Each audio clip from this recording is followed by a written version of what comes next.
algo sobre ese nombre. Ahora se llama PEIP. Es la sigla que corresponde a Proceso Evangelizador de la Iglesia Particular. ¿Por qué se le cambió el nombre? Primero porque PDRE no era ni el primero ni el único nombre de nuestro proceso. Los que llevan más años trabajando cerca de sus párrocos saben que primero se llamó NIP, Nueva Imagen de Parroquia.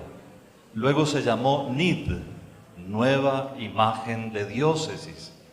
Después se llamó PDR, así solamente, Proceso Diocesano, era Plan Diocesano de Renovación.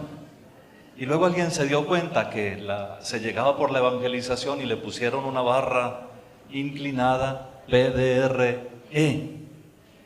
Pero también entonces en algunas diócesis, aquí está el contexto de los cambios que se hicieron, en algunas diócesis ya estaban incómodos por tener la E de último. Y entonces se preguntaban, ¿y no es pues que la evangelización es lo que produce la renovación? Y había unas diócesis disgustando porque, bueno, es primero la E que la R. Y entonces por aquí alguna arquidiócesis muy cercana le cambió el nombre, PDER. Y les sonaba a algunos de los sacerdotes un poco feo el asunto cuando se leía como de corrido, ¿verdad? Y en ese contexto salió la idea del cambio del nombre. Primero comenzamos lo que Monseñor Víctor les dijo, ese proceso de revisión de todo el proyecto, y luego en el camino nos dimos cuenta de esa discusión sobre los nombres y se propuso, de hecho se propuso hace como 3 años, pero comenzó a entrar poco a poquito y solo en una reunión general en Tunja, en agosto pasado, se le cambió el nombre. Ahora, pues, por decisión de la inmensa mayoría, todos los obispos presentes ciertamente y algunos delegados de obispos no pudieron votar, pero por la inmensa mayoría, práctica unanimidad, recibe el nombre de PEIP. No nos sirve tener nombres para pegar en las camisetas o en las paredes o para dañar las columnas de los templos. PEIP. Y les estaba diciendo que esas cosas a veces nadie sabe lo que significan. Todas las categorías que ahorita Monseñor Víctor señalaba de personas, seguramente no saben nada de eso. O si les dicen Selam, ¿qué traduce? ¿No? Por ejemplo. Bueno, lo importante son las razones por las cuales se escogió este nombre, o mejor dicho, este título.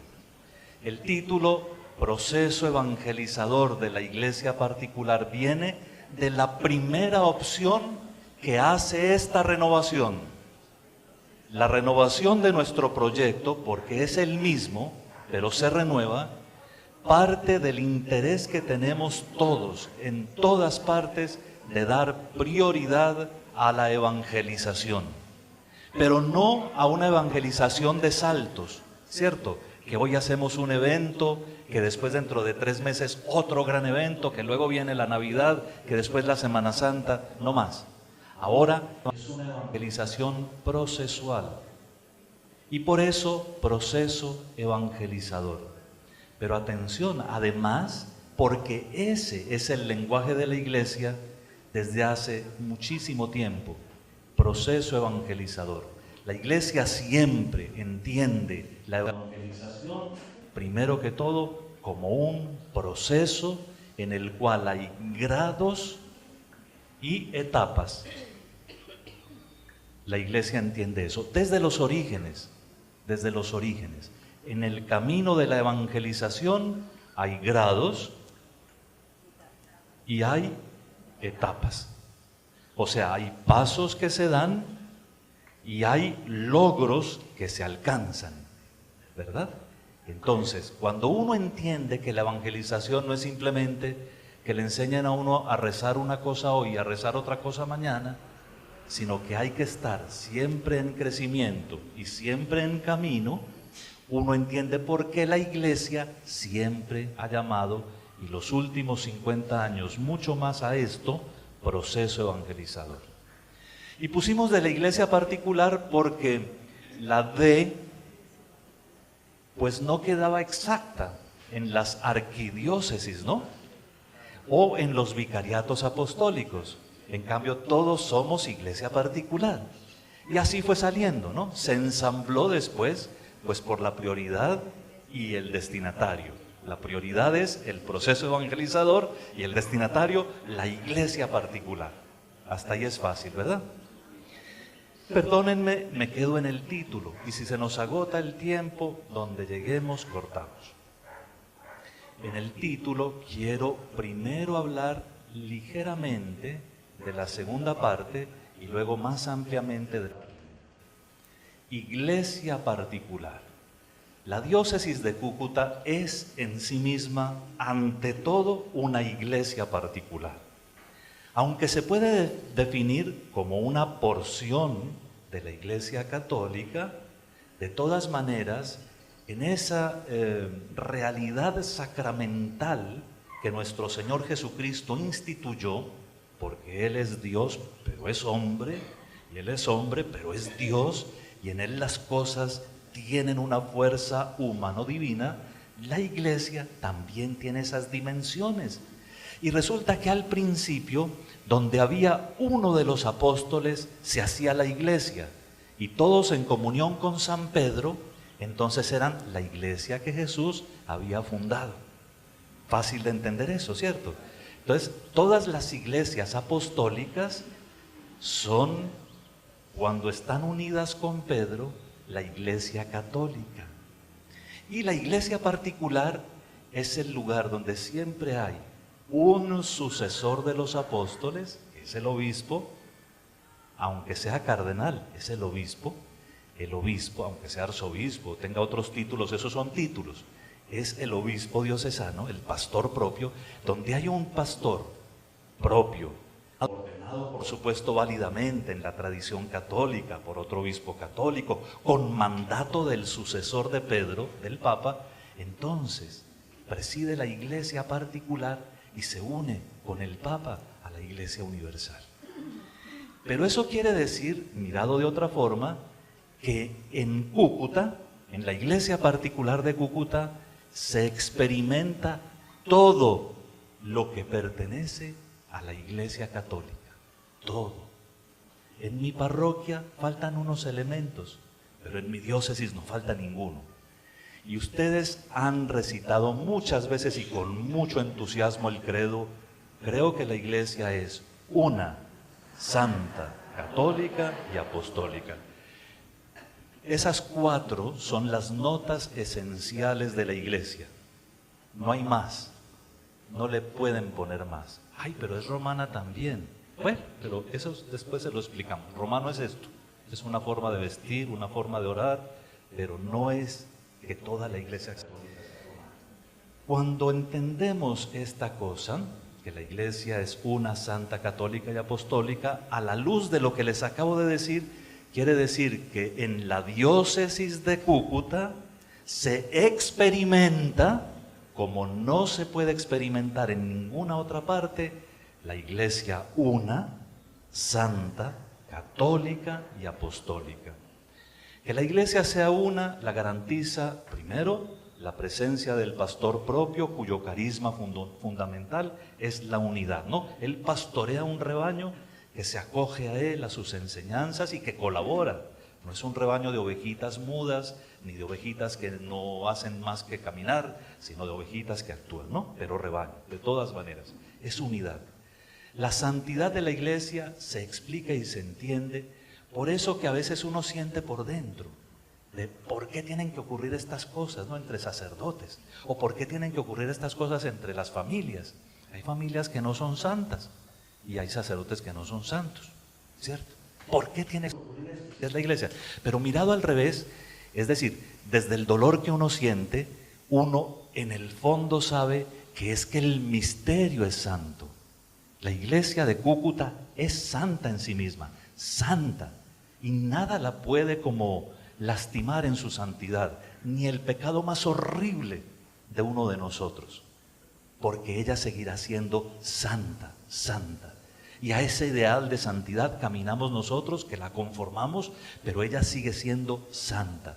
Prueba de eso es que nos da la Eucaristía, ¿cierto? Y eso solo es santidad. Nos da el bautismo, nos da los demás sacramentos, nos da la palabra de Dios, nos da esto que sentimos ahora. La iglesia es santa. Católica es la palabra tal vez más difícil allí por lo que significa.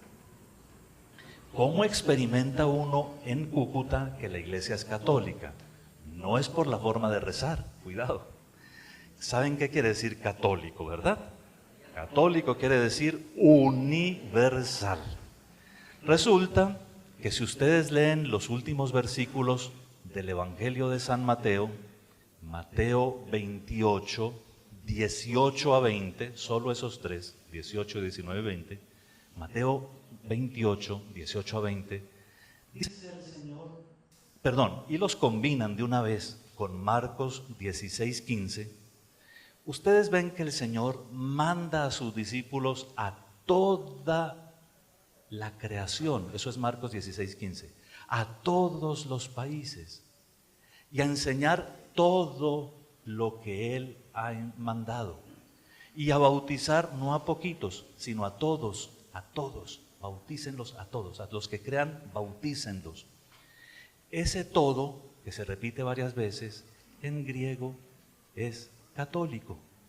De tal manera que la iglesia recibió su primer nombre, católica, el día de la ascensión, católica, universal.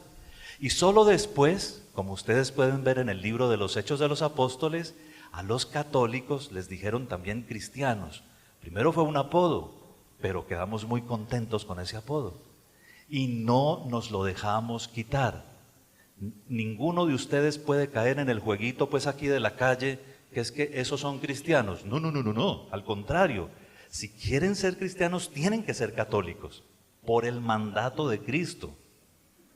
¿Se entienden? El mandato de Cristo fue primero. Tienen que ser católicos, es decir, tienen que tener mente, corazón universal, pero además tienen que vivir por toda la iglesia. A los obispos nos ordenan entregándonos el mandato no de una diócesis, a esa la tenemos que gobernar, pero nos toca con el Papa velar por todas las iglesias, por todas las iglesias católicas, por todas las diócesis, las iglesias particulares, preocuparnos por todos, ¿verdad? Y ustedes, por supuesto a los sacerdotes se les dice explícitamente que tienen que acompañar al obispo en esa preocupación, pero a ustedes, a todos los bautizados, les corresponde también algo de eso. Que la iglesia de Cúcuta sea católica quiere decir que la iglesia de Cúcuta vive y goza con todo lo que vive y goza la iglesia del mundo entero, y sufre y llora con todo lo que para la iglesia es una tragedia en el mundo entero. Que vive con la iglesia, que se une a ella, ora por ella, ofrece sus sacrificios por ella, hace crecer a la iglesia universal. Esa es la iglesia particular, aquí en Cúcuta, no en la vecina, no en aquella que uno quisiera, no en el modelo ideal, sino en esta iglesia. En esta se vive la iglesia una, santa, católica y apostólica. Bueno, pero les voy a dedicar un poquito más a la primera parte, proceso evangelizador.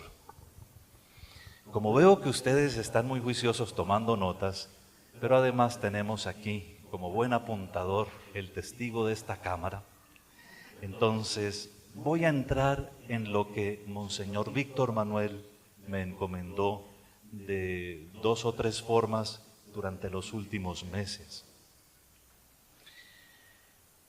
Les cuento que conozco más o menos hoy, hace 30 años exactamente, a Monseñor Víctor Manuel, porque en 1988, cuando fui enviado a Roma a estudiar, él ya estaba allá. y nos encontrábamos en un bus por las mañanas para ir a la universidad. Y había en un paradero más adelante unos compañeritos del África que cuando entraban al bus se agarraban de las varillas y entraban porque entraban, ¿no? Entonces quedábamos, Monseñor Víctor Manuel y yo, estómago con estómago,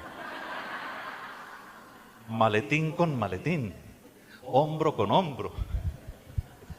Nos hicimos amigos rápidamente. De tal manera que cuando él me pidió primero el servicio de un retiro para el clero, al que no fui capaz de dar el sí por exceso de compromisos, pero luego esta intervención lo hice con muchísimo gusto, con muy buenos sentimientos y con ganas de prestarles un servicio. Me asustó un poco porque él me había dicho de un grupito de sacerdotes, ¿no? Y bueno, aquí hay... Bueno. Y luego, ahorita con esto que comienzo a decir, les digo lo que creo que es fundamental en el PIP, pero si me permiten, no piensen ahorita en PIP, piensen en ser católicos, no más, no más. Vean, ¿a quién le dice Jesús, vayan por todo el mundo? ¿A un grupito, a los del PIP o a todos los bautizados? Entonces no más PIP, mejor dicho, sí PIP, pero vámonos a ser cristianos de verdad. El mandato misionero es para todos. Y acuérdense que el mundo entero no comienza de la frontera para allá. El mundo entero a veces comienza en el apartamento de al lado donde hay alguien que no va a misa. O en la casa vecina donde hay alguien muy lejano de Dios. El mundo entero no está lejísimos, a veces está cerquitica. Y yo no soy misionero solo rezando. La primera renovación que tiene todo este proyecto es el espíritu misionero. Eso es. Y el espíritu misionero del proceso evangelizador de la iglesia.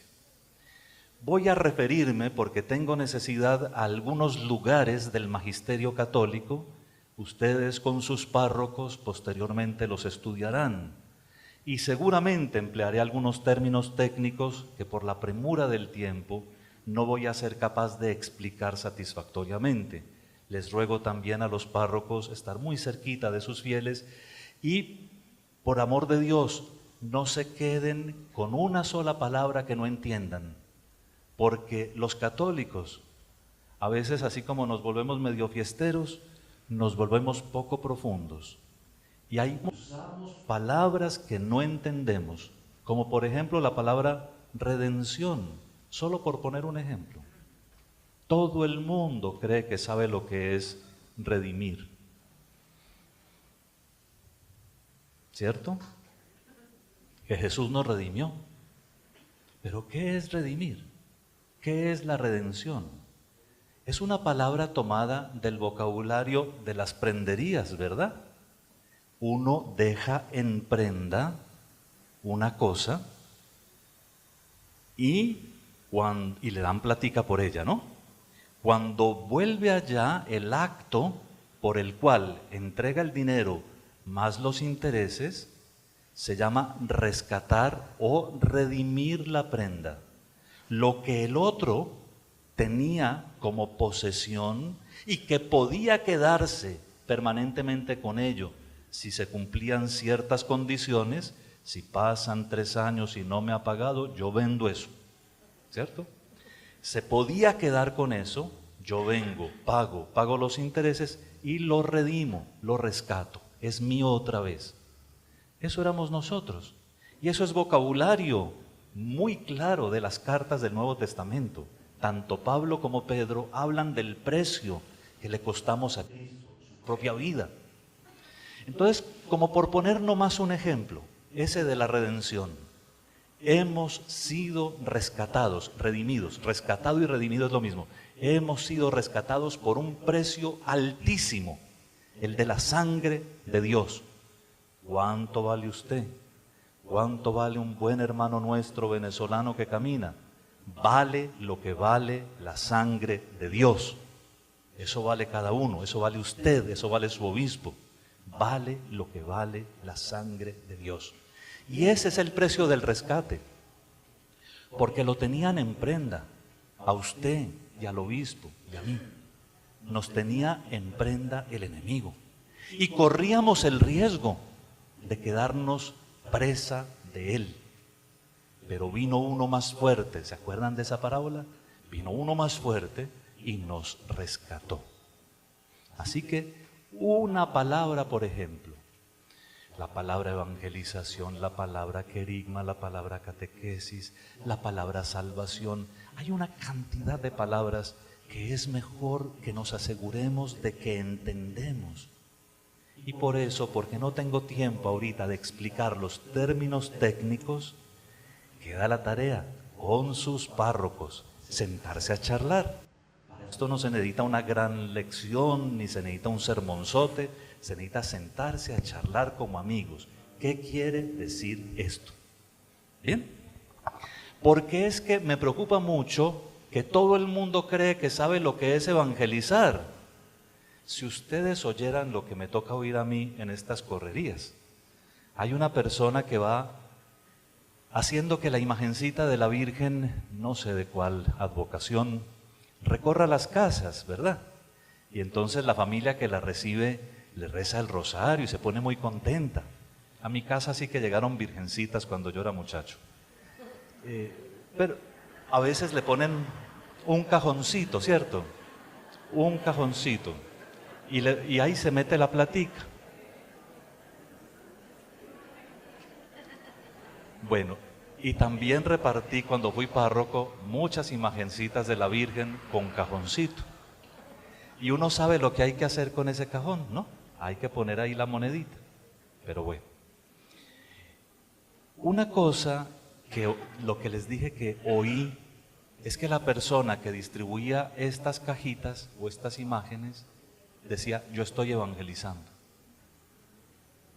Y eso es exactamente lo que en este momento queremos aclarar. El concepto de evangelización. ¿Qué es evangelizar? Proceso evangelizador de la iglesia particular. Pero no va a hablar el sujeto que ahorita está delante de ustedes, sino el magisterio de la iglesia. Esto no es doctrina ni enseñanza mía. Esto es lo que la iglesia entiende por evangelizar. La iglesia sabe evangelizar porque quiere cumplir con el mandato misionero de Jesús. Entonces, va manos a la obra. Aquí comienzan los nombres de cosas que en algunos lugares tendrán que aclarar. El decreto sobre la actividad misionera de la iglesia, en latín se llama Ad Gentes, del Concilio Vaticano II. Es el primer documento que les voy a señalar. Ad Gentes, ad gentes. Se llama en español Decreto sobre la actividad misionera de la iglesia. Ese decreto es importantísimo, es del Concilio Vaticano II, es decir, del concilio que ahorita deberíamos nosotros estar aplicando, y se conoce. Quiero que aprendamos, comenzando desde allí, el concepto de evangelización, porque me interesa que ustedes vean cómo es que lo hace la iglesia. Cuando la iglesia manda a sus misioneros a tierras donde no se conoce a nuestro Señor Jesucristo, propone un proceso. Y aquí, Ad Gentes, 10 a 18. Números 10 a 18. El número 10, como ustedes lo podrán leer seguramente después, es una introducción muy llena de contenido. El número 11, en cambio, es supremamente práctico. Si usted es misionero, o mejor dicho, si usted quiere conquistar a la señora de al lado que no va a misa, primero que todo, hágase amiga de ella. Lo primero que hace el misionero es ir al lugar a donde lo manda la obediencia, a donde lo manda la iglesia, y conocer las costumbres del lugar, conocer la cultura, meterse con la gente, trabajar por tejer relaciones saludables con ellos, inclusive participar de sus fiestas legítimas y también, por supuesto, ver lo que le sirve al reino de Dios allí, ¿cierto? Si una cultura, por ejemplo, se distingue porque es muy generosa, eso es como una semilla del reino de Dios, una semillita, ¿verdad? Y ya está ahí, la puso Dios, el único sembrador, la puso allí. Pero no conocen a Cristo todavía, pero sí tienen semillas que si las regamos adecuadamente se vuelven. Eso mismo pasa con los vecinos, con los amigos, en el colegio. Todo el mundo, si cada corazoncito fuera un campo, en todo corazón hay semillas, semillas que Dios ha sembrado. Y lo primero que tenemos que hacer no es volcar sobre la gente una tonelada de sermones. Lo primero que tenemos que hacer es hacernos amigos de ellos, conocerlos, conocer sus valores, compartir con ellos. Si algún día queremos que las conversiones sean firmes y fuertes, solo el camino del compartir, del diálogo, de la acogida, de la generosidad, solo eso puede ayudarnos. Hay algunos casos de personas que son muy estructuradas mentalmente y le ponen a uno objeciones como esa de los niños pequeños que a veces los grandes también ponen, ¿no? Y si Dios es tan bueno, ¿por qué se mueren los niños de hambre? No voy a hacer el problema. Pero esta es la etapa de la evangelización en la que también se dan razones, en la que el evangelizador, porque lo ha vivido, porque comparte, entiende cosas y comparte cosas. El número 12 de Adyentes dice que cuando está uno ya inmerso en la cultura, lo que tiene que hacer aparecer primero es la caridad. Fíjense que todavía no hay sermón y nosotros comenzamos siempre por un sermonzote. ¿Usted por qué tal cosa? Nosotros somos los más moralistas del mundo. ¿Usted por qué se emborracha? ¿Usted por qué no está casado? ¿Usted por qué tal cosa? Y al Señor primero le interesa que usted le demuestre su amor. Las hermanas de la Madre Teresa nos hacen recordar a Santa Teresa de Calcuta, que se pasó hablando con sus manos la vida, ¿no? Hablando con sus gestos, hablando con su ternura. Y ella estaba absolutamente cierta de que todo eso era cultivo para la eternidad, cultivo de vida eterna para esta gente, para la gente pobre, para los que morían en los andenes o en las calles, desbaratados, en los lugares más difíciles del mundo. Entonces, fíjense que lo primero que tenemos que hacer presente es la caridad. Todo el mundo sabe y siente cuando el que está delante lo quiere de verdad o lo quiere porque le quiere el bolsillo o porque le quiere el cuerpo o porque lo quiere conquistar, porque le está haciendo proselitismo. Esa primera impresión uno no la olvida. De tal manera que nos tenemos que convertir, ¿cierto? El convertido, el que de verdad se deja tocar por la palabra de Dios, cuando ama no finge. Hay muchas enfermedades del afecto. Afectos posesivos, afectos inseguros, afectos que lo tratan de comprar a uno a cambio de promesas, de dádivas. Y eso nunca funciona en la evangelización. Funciona ser uno mismo y querer a los demás así como es uno, aunque sea con limitaciones. La presencia de la caridad se vuelve también compromiso social. Número 11. Y entonces muchas cosas que, por ejemplo, una iglesia emprende, toda Colombia, y sé que también en muchos países, están sorprendidos por la labor que hacen ustedes al paso de su obispo con los hermanos de Venezuela que cruzan la frontera. Todos estamos sorprendidos, asombrados, maravillados y contentos de tenerlos a ustedes aquí, que hacen la buena cara de la Iglesia Católica para el mundo, en una situación que no tiene comparación. Eso es evangelizar, por lo menos comenzar. El número 13, ese les va a tocar leerlo, porque la primera frase, ni siquiera porque me volviera yo poeta, sería capaz de transmitírselas en toda su belleza. Pero después de uno estar con la gente, después de uno quererlos, tomémonos un tinto, seamos amigos. Después de un rato de estar con ellos, después de entender sus necesidades profundas, después de ser de verdad caritativos con ellos, de haber compartido nuestra vida, a veces ni siquiera la plata.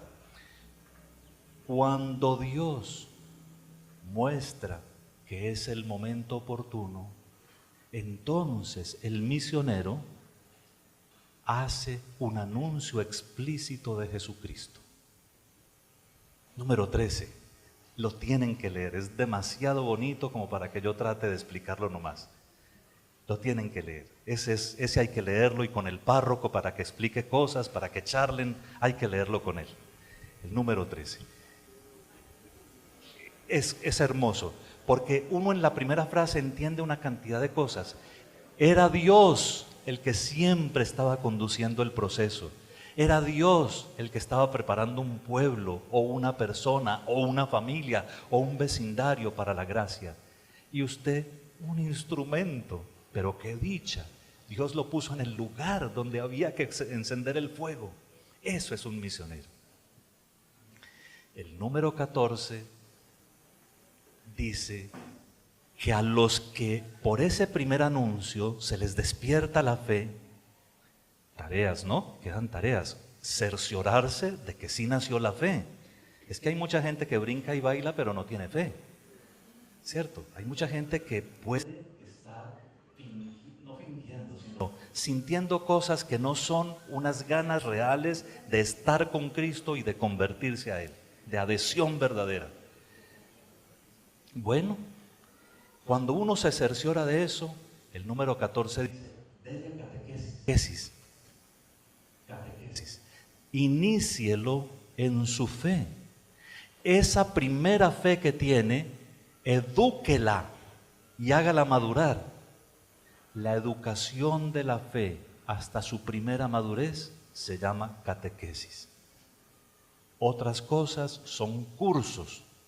La catequesis es la educación de la fe que comienza hasta llevarla a una cierta solidez, capaz de entrar en la comunidad cristiana, de compartir con la comunidad cristiana lo que es la vida y la misión de la iglesia. Y tranquilos que no voy a acabar hasta el 18. Hasta ahí los dejo con la catequesis. Pero los otros son importantísimos, porque dicen que cuando madura la gente, entonces comienzan a pedir pista en la iglesia. Y un signo de madurez de la iglesia particular, o de la iglesia que está creciendo, es que comienza a tener vocaciones propias. Las llaman autóctonas. Y bueno, y se constituye, se hacen estructuras. Es muy bonito, muy bonito. Y eso fue hace 50 años, un poquito más. Y fue para los misioneros católicos.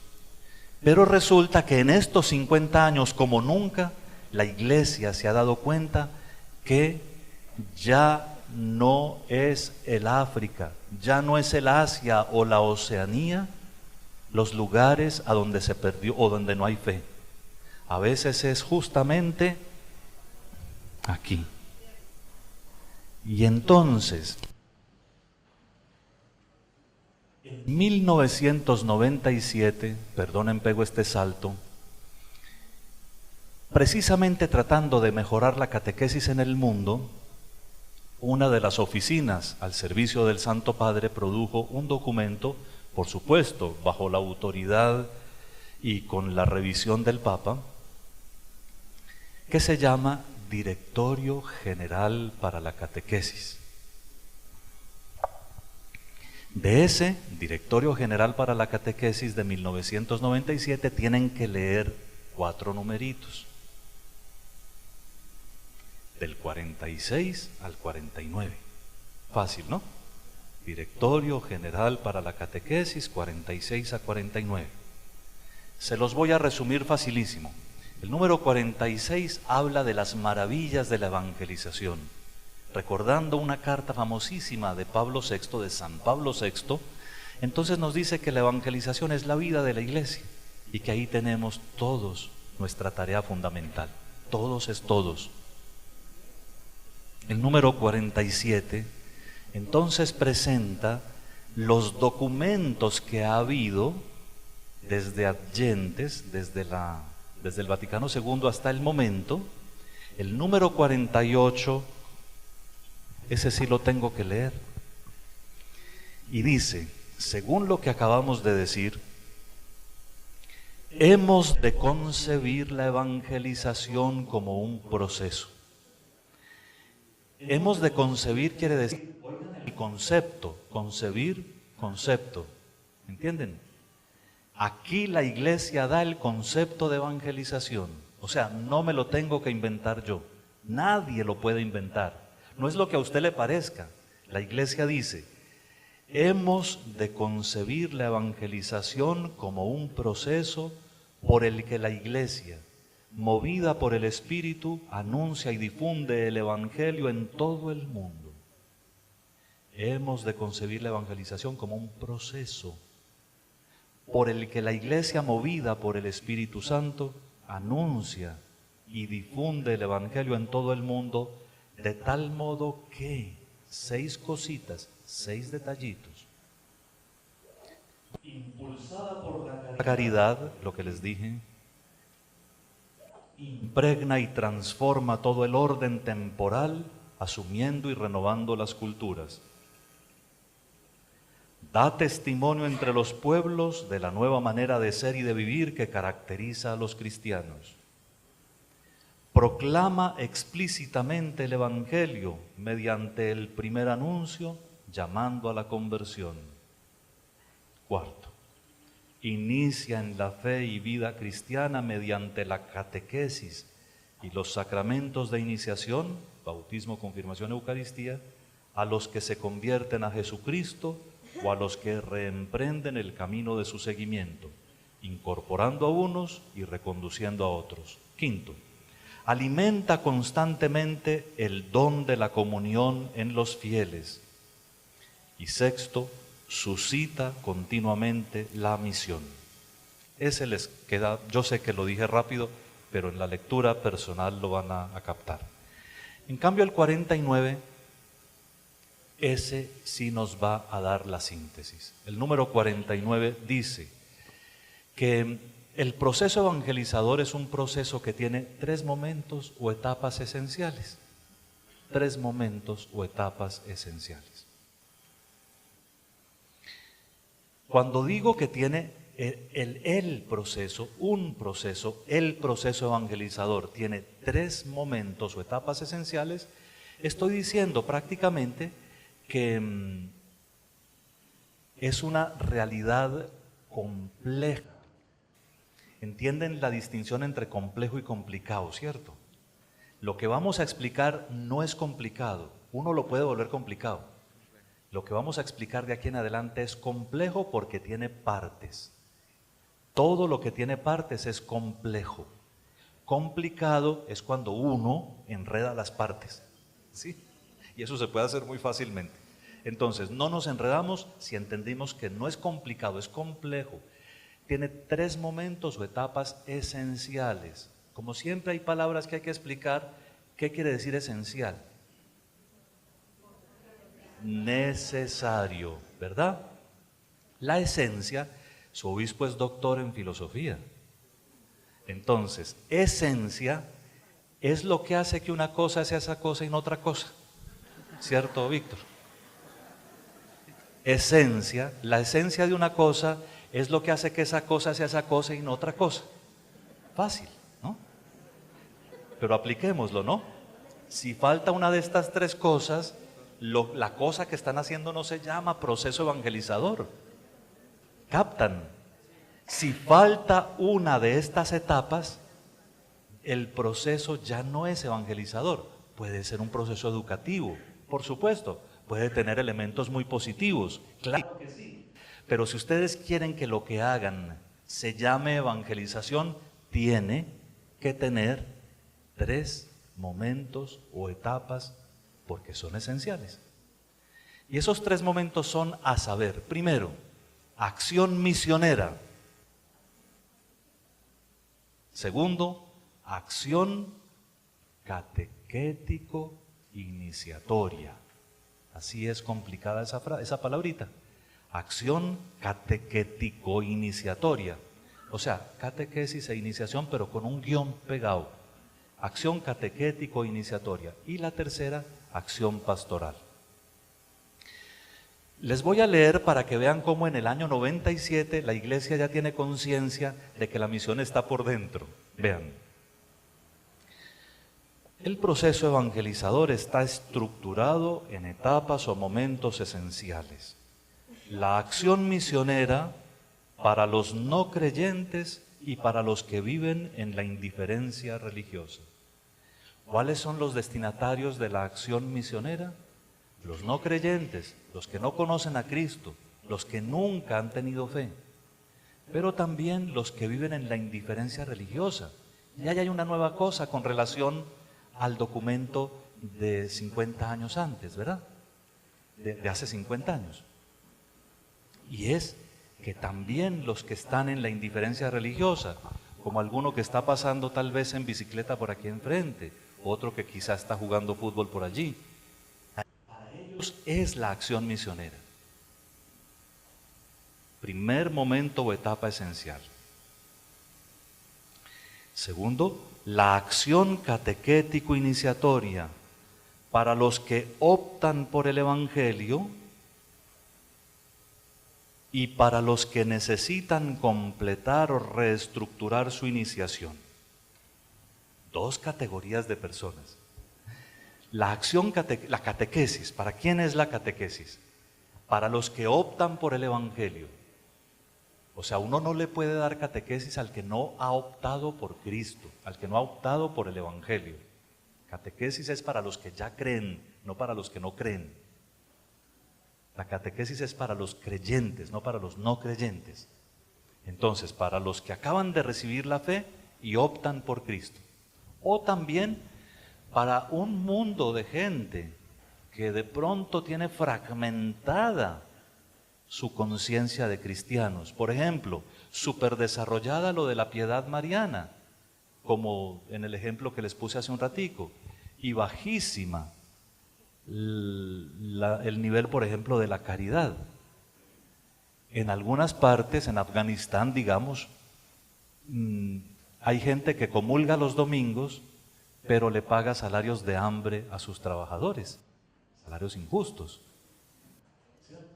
¿De qué sirve comulgar el domingo si durante todo el mes tiene una esclava al servicio de la casa, pagándole menos del mínimo, sin prestaciones sociales, sin seguridad social, ¿verdad?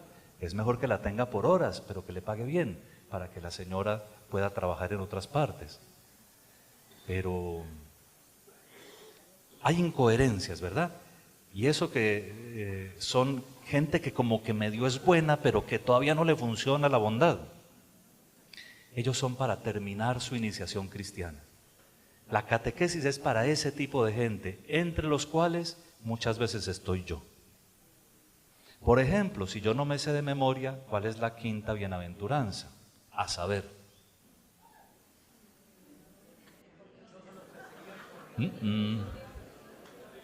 Es la más fácil de todas porque el Papa la está predicando día y noche.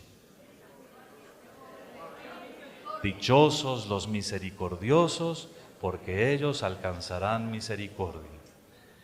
¿Y el séptimo mandamiento de la ley de Dios? Bueno, entonces, si no supieron rápido la primera respuesta, son candidatos para reiniciación, para hacer un proceso de...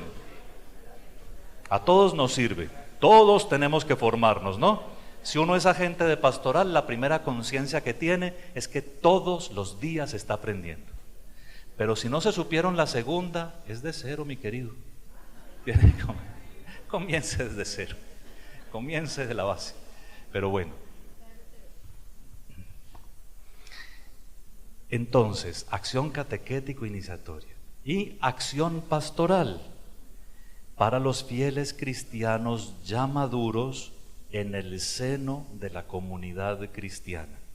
Ahí sí no hay dos categorías, porque por la iniciación cristiana, por la catequesis que nos inicia como cristianos, entonces tenemos ya esa madurez de base común, aunque vengamos del paganismo o vengamos de un cristianismo mal vivido, y ya la acción pastoral se dirige a todos los que ya están en el seno de la iglesia.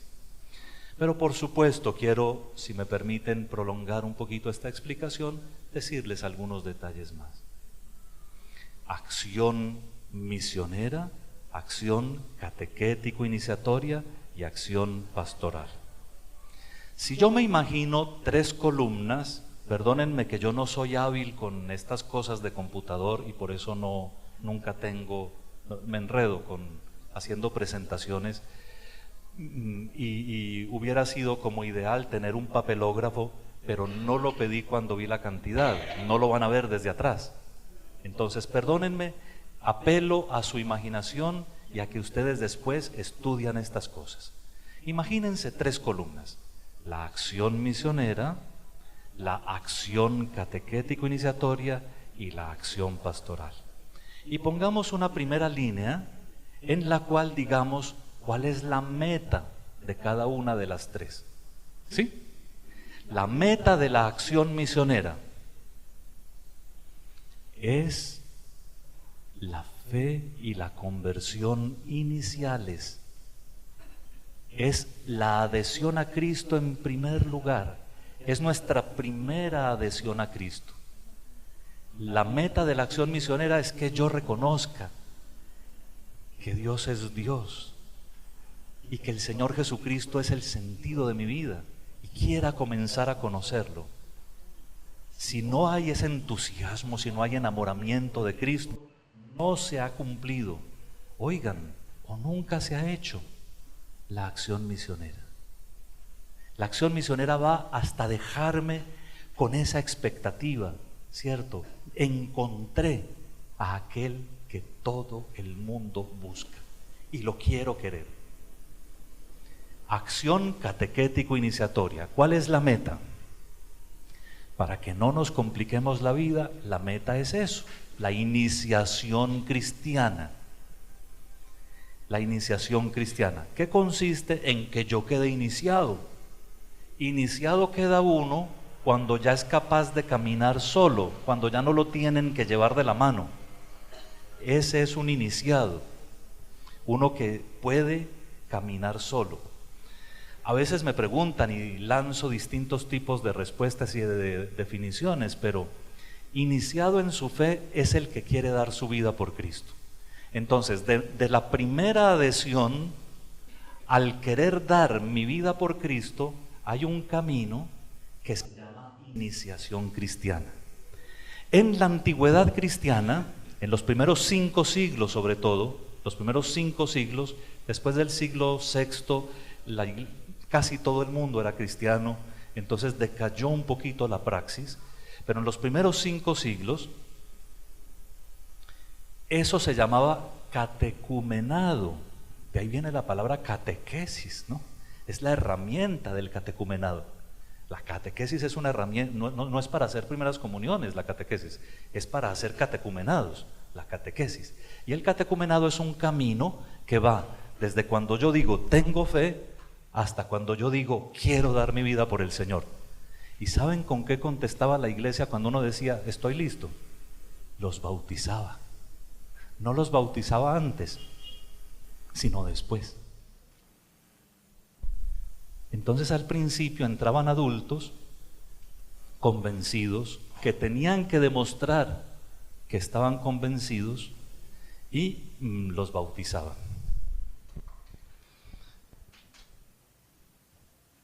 La iniciación cristiana duraba en esa época 2 o 3 años. Había lugares donde se podía hacer en 1 año, en año y medio, ¿cierto? Pero lo normal es que durara un poquito más de 1 año, 2 años, 2 años y medio o 3. ¿Por qué? Porque en la iniciación cristiana, la comunidad cristiana, los que aman a Jesús, se entregan a Él, le transmitía a una persona que quería convertirse, le transmitía el lenguaje. ¿Cierto que uno cuando comienza a ser amigo de una persona habla como ella? Y a veces hasta el mismo acentico lo coge uno y uno quisiera pues como... Yo vi por ahí una persona hoy que estaba imitando los gestos de su madre fundadora, por ejemplo, ¿cierto? Y entonces uno se le pegan las cosas, ¿no? A uno se le pegan las cosas del que admira. Cuando el que uno admira es Cristo, se le pegan las cosas de Jesús. Uno comienza a mirar a los otros como los mira Jesús, a pensar como piensa Jesús, sin dobleces, sin malos pensamientos o malos sentimientos, a amar como ama Jesús, sin ganas del otro, sino ganas de salvarlo. Uno comienza, se le pegan muchas cosas, y seguramente a los santos se les pega el hablado de Jesús, el acento de Jesús, el caminado de Jesús, todo. Pero es eso, ¿no? De eso se trata la iniciación cristiana. Vuelvo a una definición, pero las definiciones no son muy estimulantes. El mismo directorio general dice que es para que uno aprenda la manera de ser y de vivir de los cristianos. La catequesis sirve para que yo aprenda las maneras de ser y de vivir de los cristianos. Bonito eso, ¿no? Entonces yo celebro la misa como la celebra la iglesia, no como me parece a mí que debo celebrarla, sino como la celebra la Iglesia Católica. Y yo oro como ora la Iglesia Católica, no como me enseña un grupo raro por ahí. Cuando yo estaba en el seminario, comenzaron con ese cuentecito de que uno tenía que, en las oraciones, hablarle a Jesús de yo. Sí, yo te alabo, yo te bendigo, sánalo, Señor, yo te tal cosa, no. Y en la iglesia, los sacerdotes lo saben bien, hay una norma antiquísima, una máxima de sabiduría antiquísima, lex orandi, o sea, las cosas que se rezan son las que se creen, y se cree como se reza y se reza como se cree. Resulta que nosotros celebramos la Eucaristía y esa es nuestra forma de oración. Y en la Eucaristía todas las alabanzas, todas las oraciones son con nosotros. Hasta cuando te alabamos, te bendecimos, te adoramos, te glorificamos, te damos gracias, Señor Dios Rey Celestial, todos nosotros, todos. Y yo me sumerjo en el nosotros, que es el yo de la iglesia, ¿no? Es la boca de la iglesia. Claro, en la misa 3 veces se usa el yo. Yo confieso ante Dios Todopoderoso, que se parece al tercer yo. Señor, no soy digno de que entres en mi casa, pero di una palabra. Y yo, sí, ese es un yo. Y el otro es el solemnísimo. Creo en Dios Padre Todopoderoso. Pero ese también tiene una explicación en la tradición de la iglesia. Ese creo se pronuncia en la fe de la iglesia. Ese creo es un creemos colectivo. Hay un capitulito en el Catecismo de la Iglesia Católica sobre eso. Pero bueno, a propósito pues de la catequesis, es la cosa más bella del mundo. La palabra catequesis quiere decir resonancia, eco. En italiano, que Monseñor Víctor puede traducir mejor que yo, riecheggiare, ¿cómo se traduce? Hacer eco, ¿cierto? O sea, resonancia, sí, resonancia. Pero bueno, si la catequesis es resonancia ¿de qué ruido? De la palabra de Dios. Y a veces, no sé si ustedes han notado que en la catequesis que nosotros damos, lo único que no hay es un rato de silencio para que la gente hable con Dios. Hablo y hablo y hablo yo hasta cansar y aburrir al auditorio. Perdonen el parecido a lo presente, pero hablo y hablo y hablo yo, y el tiempo para que la gente hable con Dios no se lo doy. La catequesis tiene que cambiar, tiene que dejar que la gente se encuentre con Jesús, porque yo no soy el que hago a un cristiano, al cristiano lo hace Cristo, ¿no?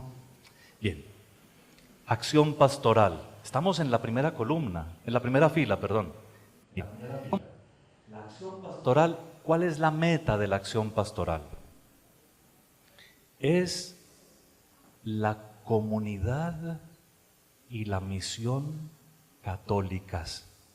Es la comunión católica y la misión de la iglesia. Si quieren sintetizar, pongan comunión y misión. Comunión y misión. La meta de la acción pastoral es que todos estemos en comunión y que todos nos involucremos en la misión de la iglesia. Precioso, ¿cierto? Pero atención, y todo esto se los he dicho precisamente en función del PIP, porque hemos cometido errores con nuestro proyecto diocesano. Hemos cometido errores. En un lugar que bien conozco, me ocurrió lo siguiente. A un seminarista que ya ordené presbítero, se le ocurrió irse a peluquear en medio del mes de pastoral, hace un par de años. Es una parroquia muy conocida de la Sabana de Bogotá. Y la peluquera aprovechó para preguntarle, oiga, ¿será pecado una cosa que me pasó? A ver qué le pasó. Imagínese que es que yo comulgué esta mañana, pero la comunión me la trajeron ayer a la peluquería. La ministra, como les dicen ahora, la ministra de la comunión vino y me trajo la comunión y ella no me podía esperar y yo estaba peluqueando a alguien y me la dejó ahí. Y a mí se me olvidó y esta mañana cuando llegué me acordé y comulgué. Todos están escalofriados,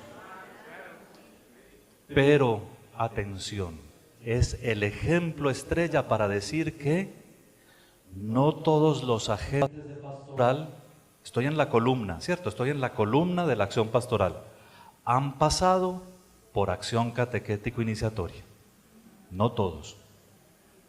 Porque no han pasado por aquí, saben muy poquito o no saben nada, como esta pobre mujer que creía que la comunión era a domicilio. Para que descansen mientras sigo hablando, les cuento que si yo tuviera autoridad, prohibía eso de los ministros extraordinarios por lo menos una semana en el mes. Porque es que ya los padres no van a visitar a los enfermos. Y a mí me gustaba cuando la gente los veía entrar y salir de las casas de los enfermitos. Eso es parte de la vida de un barrio, de una ciudad, de un pueblo. Que vean al padre entrar y salir de las casas, eso es muy bonito. Y ¿sí ve? Yo los prohibiría una semana en el mes.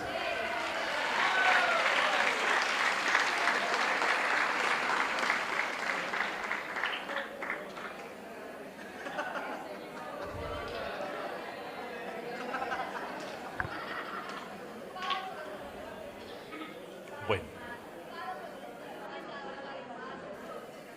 la historia es que como ese pasan muchas. Por ejemplo, si yo soy catequista, yo vivo en esta columna porque tengo una misión, ¿cierto? Comunión y misión, comunión y misión. Tengo una misión de la iglesia que es ser catequista, pero trabajo en esta. Ahora, si yo nunca pasé por esta, ¿cómo le hago para enseñarle a otro? ¿Cómo le transmito a otro esa gracia de Dios que es su iniciación cristiana? Si yo nunca fui iniciado en la fe, si no me sé ni siquiera la sexta bienaventuranza, ¿qué es cuál? Se parece al sexto. Se parece al sexto, la sexta se parece al sexto.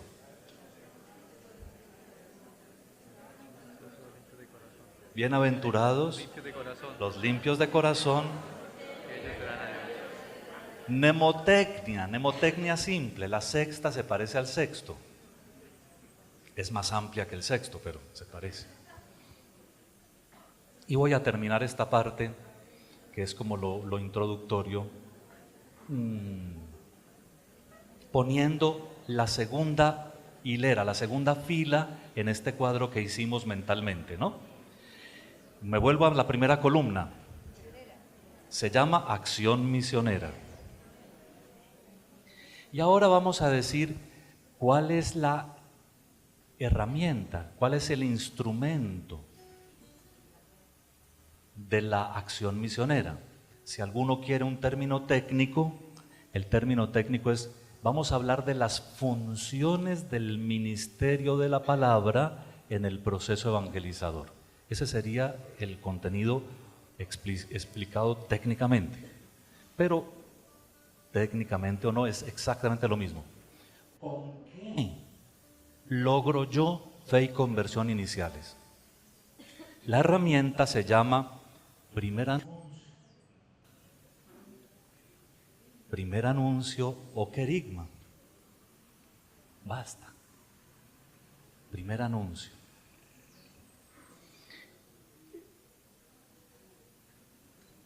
Esa herramienta se aplica durante todo el tiempo que sea necesario hasta cuando se comprueben las metas.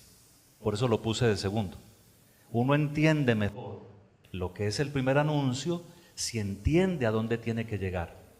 Y así como para ustedes, si recuerdan la historia de su fe, para algunos se demoró años en hacer efecto el anuncio, es normal que para otros también, de tal manera que un misionero no se cansa de ser misionero. La iglesia de Cúcuta no se cansa de la misión, ni un minuto, ni nunca más le vamos a dedicar 5 años a una misión, o 9 años, o 3 años. Es siempre vamos a estar en salida, tocando puertas, tocando corazones, buscando a las ovejitas perdidas, que es Jesús el que las carga, ¿no? Pero qué privilegio poder ayudarle a Jesús a encontrarla, ¿sí? Y no vamos a volver esto una etapa, bueno, mejor dicho, es una etapa de la evangelización, pero no del proceso, no del proyecto pastoral, ya nunca más. Ahora será siempre misionera, siempre. El PIP lanza esa idea. La diócesis será siempre misionera, siempre habrá acción misionera, siempre habrá querigma. 5 años de querigma, ¿como para qué o qué? El querigma depende de Dios, el primer anuncio. Si produce efecto hoy comenzamos con la catequesis, ¿cierto? Pero si se demora un tiempo, en ese momento ofrecemos catequesis. Primero nos cercioramos que haya enamoramiento y luego, por supuesto, vamos a ofrecerle la catequesis. Pero entonces hablemos de la herramienta de la segunda. La función del ministerio de la palabra que se ocupa de la iniciación cristiana es la catequesis. Fácil. Esta estuvo muy fácil. No, mentira. La catequesis, cuyo núcleo es la escucha de la palabra de Dios hasta cuando produzca ecos, hasta cuando resuene. O sea, es recibir la palabra, dele, ¿hasta qué? Hasta que haga un cambio de vida. Cada experiencia catequística debería dar tarea a ese cambio, a ese encuentro. Entonces lo que aprendimos en la primera, el enamoramiento, aquí va madurando. Me encuentro con el amado hasta que conozco y vivo todo lo que Él me enseña.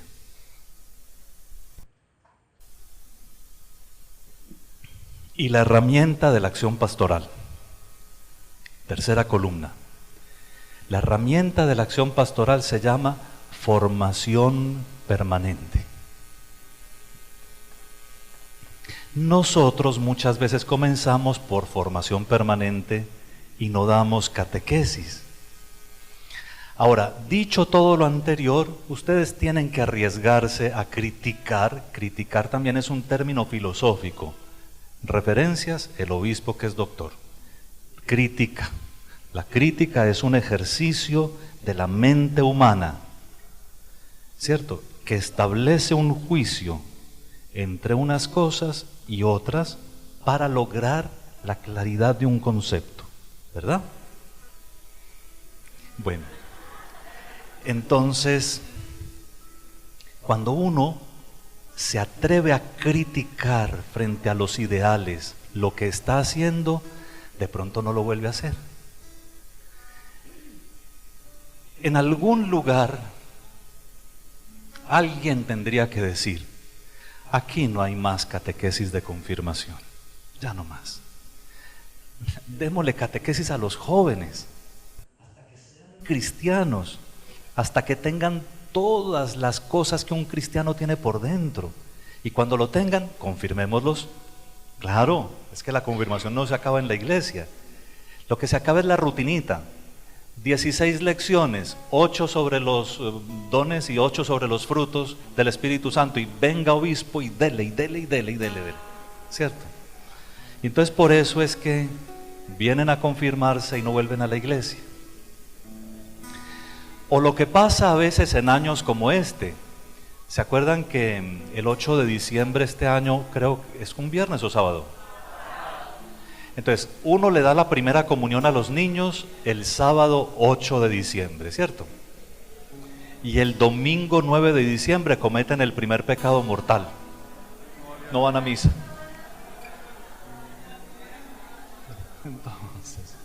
Entonces, vamos a seguir haciendo eso siempre, siempre, que porque la gente no es capaz de cambiar, que porque en esta parroquia no se puede, que porque estamos muy cansados, vamos a seguir haciendo siempre lo mismo. Y si una iniciación, si les ofreciéramos una experiencia de iniciación a los niños y luego a los jóvenes, teniendo en cuenta que los niños por su madurez interior todavía no constituyen comunidades, pero que los jóvenes sí tienen el impulso necesario para hacer comunidades juveniles, sabiendo que los niños todavía no están para gobernar y mejor ser gobernados, pero en cambio los jóvenes deben gobernar, necesitan hacer sus primeras experiencias de gobierno, es decir, de administrar cosas, de que les den confianza. Todo eso cambia las pedagogías. Voy a dejarlos descansar un ratico chiquitico y para eso, por favor, 2 o 3 que estén ahí, entonces pregúntense juntos en este momento, ¿entendimos los pasos del proceso evangelizador? ¿Cómo nos está pareciendo la cosa? Eso que acabaron de oír ahora es la intuición fundamental del PEIP, del proceso evangelizador de la iglesia particular.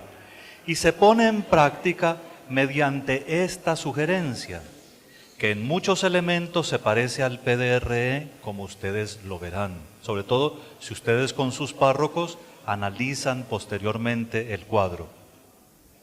No me voy a detener mucho porque son ya las 12:30. Pero vean, ya no se llaman etapas, ahora se llaman pasos. Son 4 etapas, pero ahí ustedes ven 5. Son 4 etapas y 4 pasos y una etapa previa. La etapa previa está, creo que amarilla, ¿sí? Y las otras de colorines. Los colores no tienen mucho que ver. Pero si ustedes se acercaran o después lo analizan, a la etapa previa pensamos que las diócesis, las jurisdicciones, las iglesias particulares le pueden destinar un par de años. Ahí no está puesto todo lo del PDRE, pero por supuesto, esos 2 años recogen mucha de la tradición antigua. Esos 2 años son los de la el primer ejercicio de análisis de la realidad, de determinación de las prioridades, de las problemáticas fundamentales. En fin, esos 2 años son también para el diseño de lo que se puede llamar en cualquier situación de planeación pastoral el plan global, que es más o menos como la constitución, ¿no? Desde la cual se toman las decisiones en cada periodo o cada año. La primera etapa, esa etapa previa, sobre todo sirve, hagan la experiencia de ser evangelizados y entonces puedan ayudar a evangelizar a otros. Si ustedes quieren aplicar el PIP desde el primer paso, porque ustedes ya etapa previa no necesitan, de todas maneras un grupo de ustedes debería someterse a todo este camino que nunca sobra de evangelización y catequesis para que después puedan colaborar muy claramente en la gestión de la misión, la evangelización, la catequesis y la pastoral de sus parroquias y de su diócesis. Ahorita nomás con las bienaventuranzas les mostré algo que por ser de memoria tiene un valor diverso, pues, o sea, no quiero decir ambiguo, pero no es pues definitivo. Sin embargo, es un indicativo. Los niños judíos se saben muy bien los mandamientos, ¿cierto? Y tienen que saberlos. Los niños católicos deberían saberse los mandamientos y las bienaventuranzas. Son la ley del reino, son las orientaciones de Jesús, los criterios de Cristo, las bienaventuranzas. En fin, una especie de etapa previa tendría que acompañar a los que como fruto de este sínodo quieran ser colaboradores más estrechos de su párroco y de su obispo. Dejarse ustedes llevar a la experiencia para luego llevar a otros a la experiencia. Las otras flechas se llaman pasos, primero, segundo, tercero y cuarto. Ahorita voy a hablar de los nombres. Cada flecha de esas tiene su punta hundida en el siguiente, porque los pasos serán de aquí en adelante de 5 años, sugerido, cada diócesis debe tomar decisiones, pero sugerido 5 años, que son realmente 1, 3 y 5. ¿Se acuerdan que los novenarios antiguos tenían 3 etapas? Entonces 1, 3 y 1. El primer año es para recibir, planear y programar, ¿cierto?, lo que vino de la etapa anterior o del paso anterior. Pero ya comienza una insistencia particular. Y los 3 años para desplegar toda la fuerza y el último año, entonces también para insertarse, proyectarse, meterse ya en lo que sigue. ¿Entendido? Entonces por eso son 5 años, pero en esa dinámica de 1, 3, 1. Para acoger lo que viene, 3 para desplegar toda la acción, 1 para entregar, para evaluar, para volver a programar, para todo lo demás.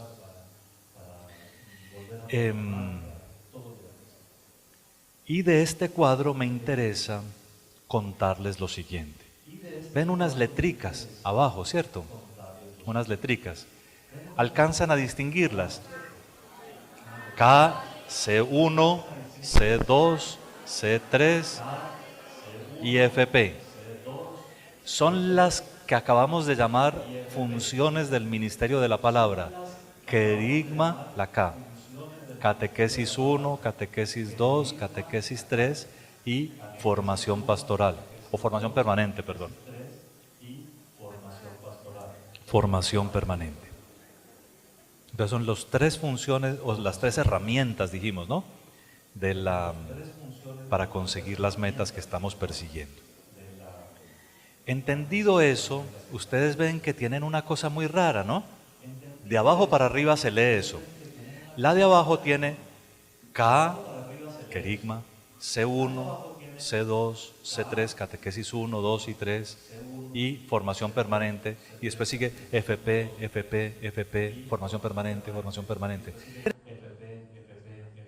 Los primeros grupos que se constituyan cuando nazca el proceso nunca van a terminar, mejor dicho, después de que descubran la belleza que es la comunión y misión propias de la Iglesia Católica, allí se quedarán, viviendo en comunidad y recibiendo formación permanente de la Iglesia, que es lo que la Iglesia debe hacer como madre buena, como madre querida, madre de todos sus hijos. Seguir formando hasta la santidad y más allá, diría alguno, hasta el cielo, ¿no? Llevar hasta el cielo a la gente. Las líneas verticales significan años, sugeridos, años. Entonces ustedes ven que el segundo año, en la segunda línea de abajo para arriba, hay otra K. C1, C2, C3, FP, FP, FP. Quiere decir eso si ya lo descubrieron con ese caminito ascendente, que cada año habrá querigma, todos los años, siempre, ya no se acaba la misión, siempre habrá misión. Y que apenas cumpla sus objetivos la misión, se ofrecerá catequesis. Es que vamos en el segundo año. No, a los que llegan se les ofrece catequesis, ¿cierto? Siempre habrá catequesis. Y cuando uno ya haya optado por la vida comunitaria en la iglesia, siempre recibirá su formación. Bueno, pasemos por favor al otro cuadro, que es el mismo pero sin las flechas, como se hace con cuando uno sabe manejar esas cosas. Bueno, aquí están la etapa previa y los 4 pasos, pero sin esa expresión dinámica y sin pensar en esas querigma, catequesis y formación permanente. Atención, porque aquí les voy a contar qué es lo específico de la renovación que estamos haciendo. ¿Se acuerdan, sobre todo los párrocos, que uno sufría mucho por crear las estructuras? Resulta que ahora lo importante no son las estructuras, sino las personas. Entonces en las flechas pusimos las personas. Estas son las estructuras, esto es pura estructura. Pero en las flechitas, en las letricas de abajo estaban las personas. Las personas, cuando se van evangelizando, hacen las estructuras, claro. Esa es la verdad, que nosotros estábamos haciendo estructuras con personas que no habían hecho catequesis, como la amiga mía que dejó el Santísimo Sacramento en el peinador de una peluquería, ¿cierto? Entonces, pero pasan cosas, ¿cierto? Por ahí hay gente que deja los corporales sucios sin pensar que son para Jesús. La iniciación cristiana está muy mala, del que sea el responsable de un corporal sucio, o de un cáliz en mal estado, de un sagrario cochino. La iniciación cristiana es lo que está mal. No sé quién será el responsable de ese sagrario, pero el problema es que no fue iniciado en la fe. No fue iniciado. O el que no dobla la rodilla ante el Santísimo Sacramento. Ahora está de moda, pues la iniciación cristiana, es decir, la católica, la de toda la Iglesia Universal es: me duelen las rodillas, pues no lo haga, pero el común de la gente puede hacerlo. La iniciación cristiana, mejor dicho, la falta de iniciación cristiana se le nota a uno, se le nota en el estado de las cosas. Bueno, entonces, atención, porque lo específico de nuestro proyecto, que no es distinto, es renovado, es la potenciación del proceso evangelizador de las personas. Nos interesan las personas y las pequeñas comunidades, o comunidades de base, o comunidades de familias, o comunidades como les quieran poner. En los papeles va a aparecer comunidades eclesiales misioneras, SEM, comunidad eclesial misionera, que es bonito porque habla de discípulos misioneros, ¿no? Comunidad eclesial es lo que hacen los discípulos, misionera, los discípulos misioneros. Pero el nombre, hay que hacerlas, no pelear por el nombre, hay que hacerlas. En el papel que recibirán dentro de poco vendrán algunos criterios. Monseñor Víctor lo llama la tesis, pero no es una tesis, es que tiene detalles para facilitarles la vida a ustedes lo que más humildemente se puede. Bueno, entonces, y ya lleva más de 100 hojas.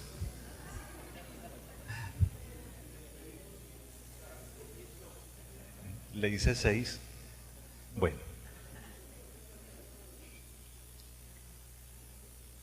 Los pasos quinquenales, los pasos de 5 años cada uno, tendrá cada uno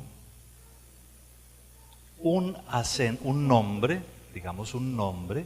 El primer paso se llama Encuentro con Jesús, el segundo Seguimiento de Cristo, el tercero Comunidad con Jesús, el cuarto Enviados por Cristo. Y tendrán sobre todo unos acentos. Atención a las palabras. ¿Por qué escogimos la palabra acento? Acento quiere decir que vamos a destacar una temática, pero no es la temática. Porque se use la temática durante estos 5 años no quiere decir que en el 7.º año no se usa. Yo llegué a mi diócesis en el año 20 del proceso y me perdí toda esa etapa tan bonita de la palabra de Dios que ustedes recibieron. Entonces eso no es bueno, que uno se pierda todo. Los acentos quiere decir que uno le pone el acento, pero no olvida después. No es caso cerrado. El encuentro con Jesús no es de solo 5 años, es de toda la vida, es de siempre. Pero lo acentuamos en este momento. Lo mismo, cada año tiene una insistencia. Igual, la palabra fue escogida. Es insistencia, no es exclusividad. No quiere decir que sobre eso vamos a hacer todos los cursos, todas las cartillas, todo. Es una insistencia que a todo el mundo le sirve, a todo el mundo. No importa que vaya en la última etapa de su vida, no importa que esté comenzando, a todo el mundo le sirve oír de eso. Pero no nos especializamos pastoralmente en solo eso, porque vamos a bloquear procesos. Hoy puede llegar alguien a la fe, ¿cierto? Y no es bueno que uno le diga, no, mi iglesia ya va por aquí, no lo puedo esperar, qué pena con usted. No, todos los días tiene que comenzar y todos los días comenzamos. Ese es el reino. Esa es la dinámica del reino, siempre arrancando. Entonces son acentos e insistencias. Se los voy a leer como para que los conozcan, pero en el primer paso, no voy a decir primero o segundo año, sino ustedes ya saben que, entonces, las insistencias del primer paso son el encuentro con Jesús, en la palabra de Dios, en la liturgia, en la comunidad de fe, en los hermanos, especialmente en los más pobres, en la devoción filial a María y, como se dice, a Jesús por María. Cuando uno es devoto de María, ella le muestra al niño, siempre lo lleva cargado. Luego, del segundo paso, que es el seguimiento de Cristo, las insistencias anuales son seguimiento de Cristo, fe, revelación e historia de la salvación. Eso es el curso de Biblia, ¿no? Celebración de la fe, liturgia, Eucaristía y sacramentos, celebración de la fe. Vida en Cristo, la moral cristiana, la ética nuestra, oración cristiana. Y en esos 4, ¿quién sabe son los 4 capítulos de qué libro? El Catecismo de la Iglesia Católica tiene esos 4. Y le agregamos el 5, compromiso cristiano en el mundo, y comunión y misión. El tercer paso, que es la comunidad que se experimenta con Jesús, tiene las siguientes insistencias. El Espíritu Santo, que es artífice de la comunión, a imagen, la comunidad a imagen de la Santísima Trinidad. Ahí habría que poner un puntico aquí, y una mayúscula ya. La familia como primera experiencia de comunión, las comunidades de discípulos misioneros, según Hechos 2, 42, 47, las parroquias y los sectores, ya no se llaman zonas pastorales, se llaman sectores.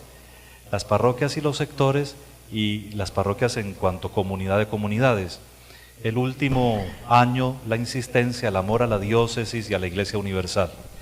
Uno de las cosas más católicas, ¿no? que libera más el corazón para el amor, es que uno quiera infantilmente, si me lo permiten, quiera con amor de niño al Papa y a su propio obispo.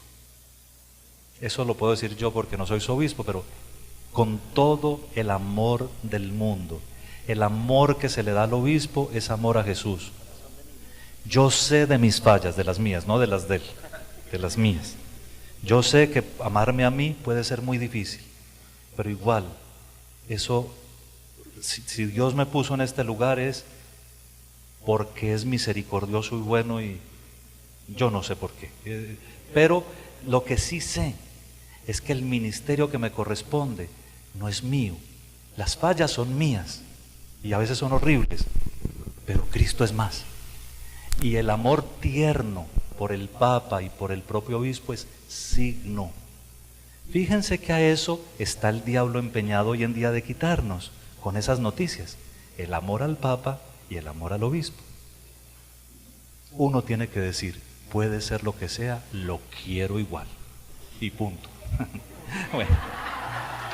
Bueno, y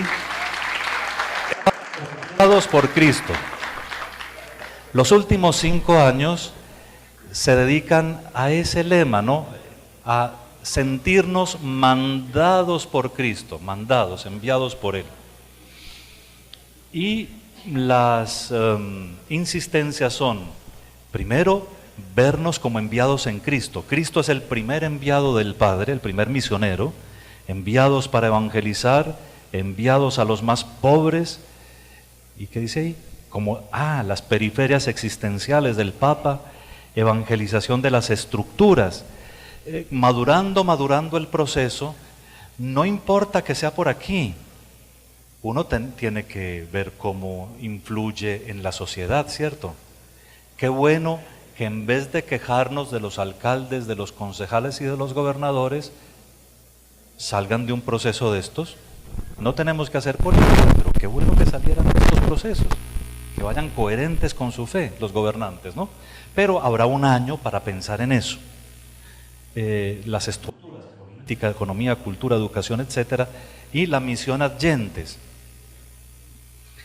Bueno, la misión hacia afuera, no solo la misión dentro de la diócesis de Cúcuta, sino la misión en el Bichada, en Guainía, en Baupés, en el África, en Tierra Adentro. Normalmente hablando, cuando yo fui obispo del Líbano, un día les dije, de ahora en adelante solo doy permisos para irse en misión a los que me pidan para el hemisferio sur. De ese momento no me resultó ni un solo misionero. ¿Por qué sería? Se acabaron los misioneros cuando dije, doy permisos en el hemisferio sur.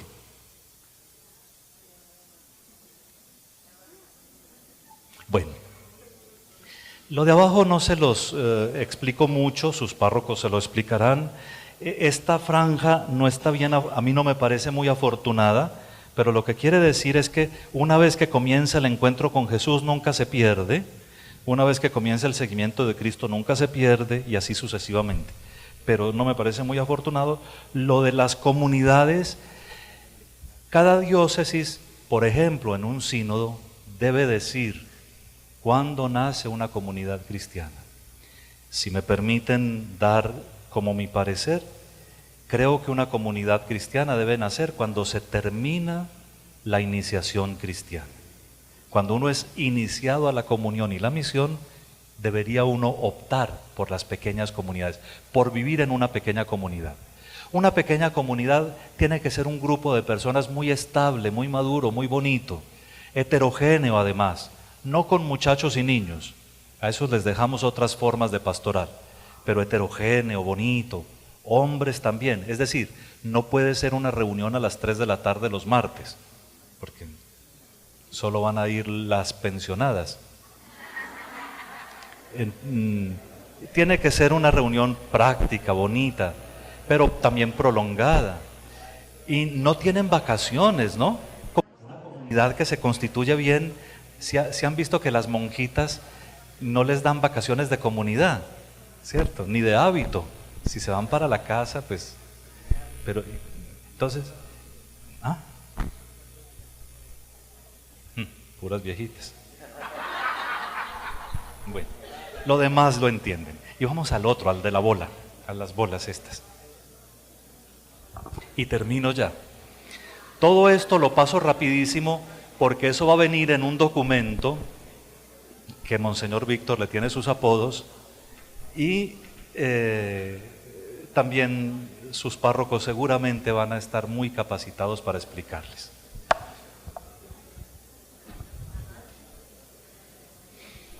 Bueno,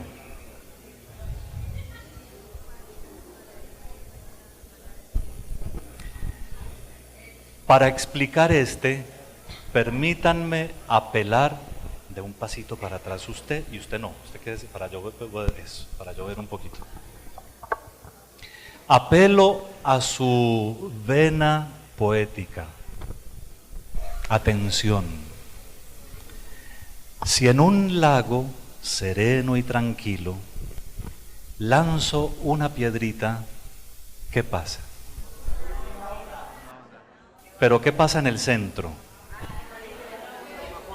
En el centro se ve algo grande, ¿cierto?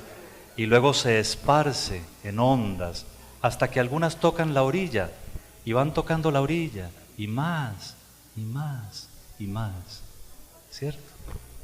Eso es este cuadro. Es una piedrita y la piedrita es Jesús.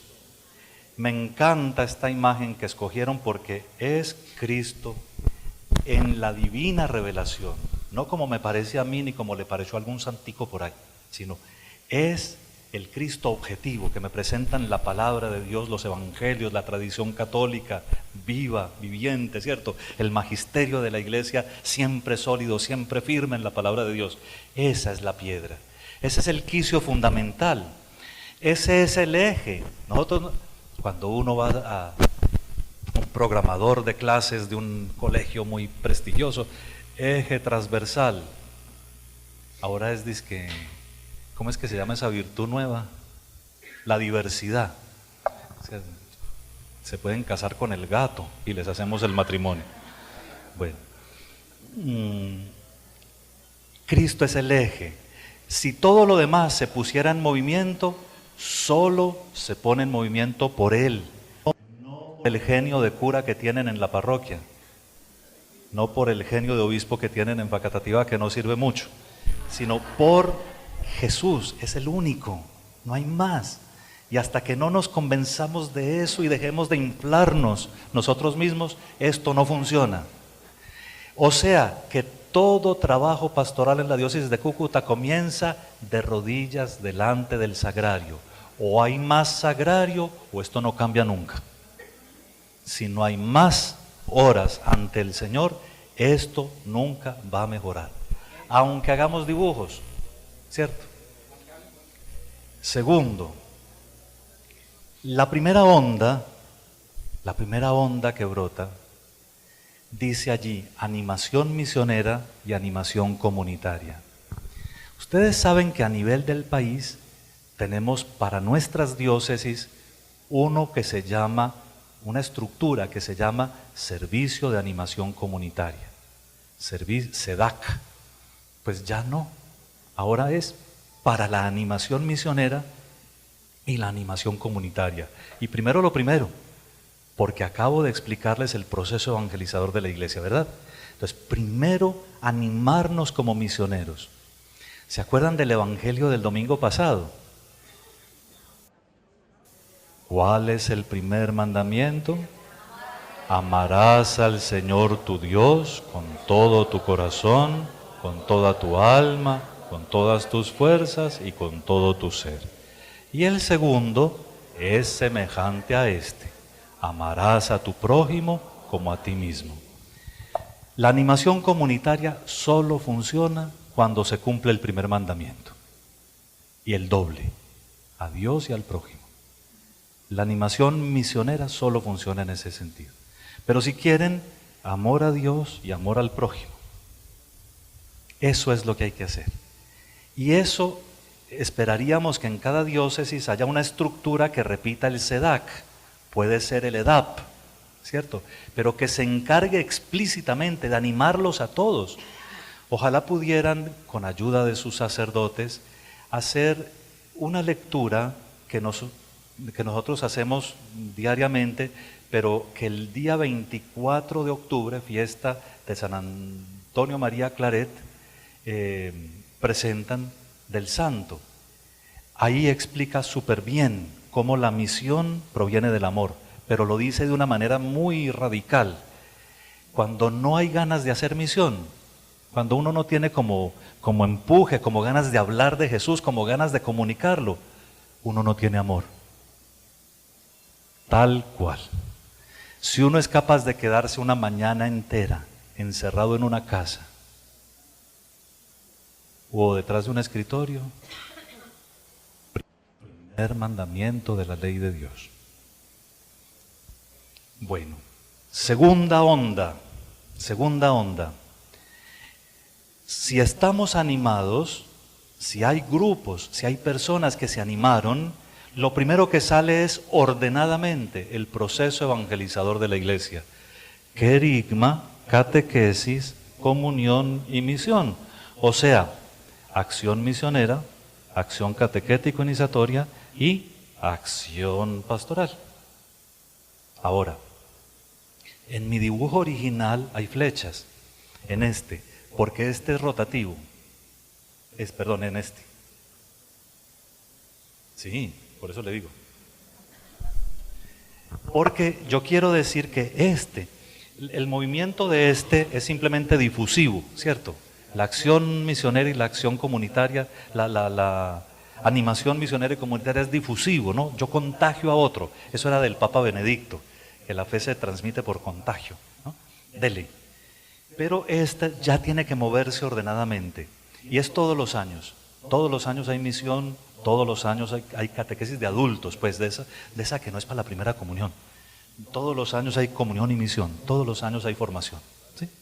Bueno, y si esto se hace, los primeros afectados positivamente son las personas en la iglesia. El círculo que sigue se llama así, personas en la iglesia. Yo le había puesto el nombre de estados de vida cristianos, pero ya no se usa mucho. De todas maneras son los estados de vida.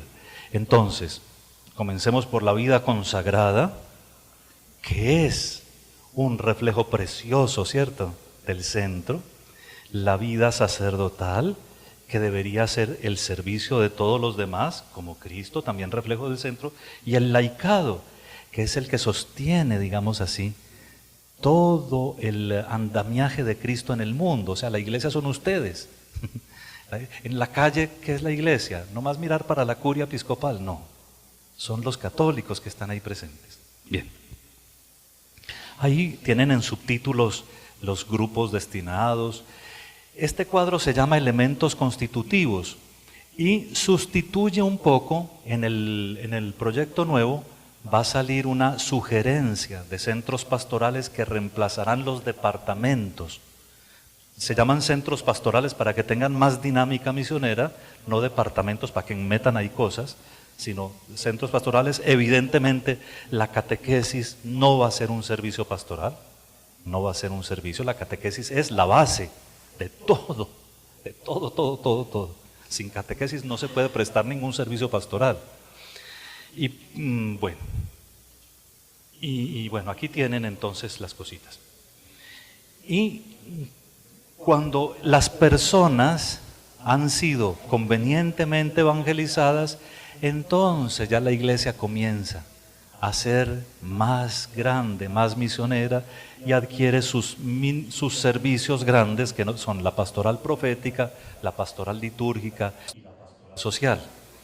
En el esquema antiguo se había como escondido un poco esta parte tradicional del triple ministerio, pero como viene de Cristo, lo dejamos. Cristo es el profeta, el rey y pastor, el sacerdote. Él es. Pero lo ha dejado a su iglesia para que lo viva, lo sirva, lo pregone. Y el último cuadro trata de mostrar los confines, ¿no?